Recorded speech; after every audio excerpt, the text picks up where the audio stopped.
पढ़े हुए ब्राह्मणों को बुलाया। पढ़े हुए विद्वान ब्राह्मणों को बुलाओ। यज्ञ करना है, कुछ पूजा पाठ करना है तो विद्वान ब्राह्मणों को बुलाओ, पढ़े हुए को बुलाओ। डॉक्टर से तो सर्टिफिकेट मांगते हो, ब्राह्मण से नहीं मांगते हो। पढ़ा लिखा नहीं है तो भी ठीक है, उस ब्राह्मण को जिमाओ, उसको थोड़ी दक्षिणा दे दो, प्रणाम कर लो।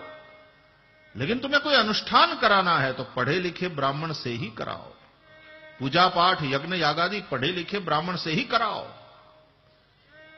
तुम्हारा सकाम कर्म है और वो पढ़ा लिखा नहीं है, विधिपूर्वक नहीं कर रहा है, मंत्र खोटे झूठा बोले जा रहे हैं, नुकसान होगा। ब्राह्मण का तो होता ही है, यजमान का भी होता है। इसलिए आग्रह रखो कि पढ़ा लिखा ब्राह्मण हो, वेद पढ़ा हुआ ब्राह्मण हो। तुम लोग आग्रह नहीं रखते, इसलिए फिर ब्राह्मण वेद नहीं पढ़ते। भागवत की व्यासपीठ पर बैठाना हो तो आग्रह रखो कि भागवत का अभ्यास किया है, संस्कृत पढ़े हो, वेद पढ़े हो। तुम्हें तो पता ही नहीं कि मंत्र झूठे बोले जा रहे हैं कि सही बोले जा रहे हैं। तुम जानते ही नहीं हो, तुमको तो लगता है सब धर्म ही है। भोली भाली जनता। यह मैं कोई दूसरों को गिराने के लिए या नीचा दिखाने के लिए या दूसरों की दुकान बंद करने के लिए नहीं बोल रहा हूं।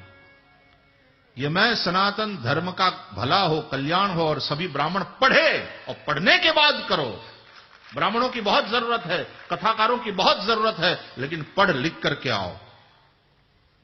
बिना डॉक्टरी किए तुम वहां प्रैक्टिस नहीं कर सकते,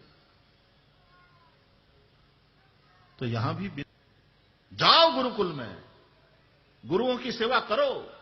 गुरु शुश्रूषया विद्या, गुरु की सेवा से ही विद्या आएगी। अपने आप को पहले तैयार करो, पहले अपने आप को योग्य बनाओ, तब जाकर व्यासपीठ पर बैठो।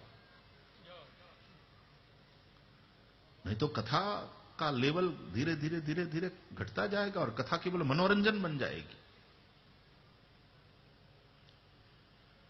ये पूरे क्षेत्र की एक गरिमा बनी रहे, इसलिए मैं बोल रहा हूं। और उसके लिए मैंने व्यवस्था भी करी है, ठाकुर जी ने हमारे वहां सारी व्यवस्था करी है, इसलिए बोल रहा हूं। हम पाठशाला चला रहे हैं, आओ वहां आओ, पढ़ो। यहां के छत्तीसगढ़ के बच्चे हमारे यहां पढ़ रहे हैं। ये रहा हमारा चेतन शास्त्री, बेटा यहीं के रायपुर के, विद्वान हुआ है सांदीपनी में इतने साल पढ़ करके। और भी छत्तीसगढ़ के बच्चे पढ़ रहे हैं हमारे यहां। पढ़ो और पढ़े लिखे ब्राह्मण का ही आग्रह रखो।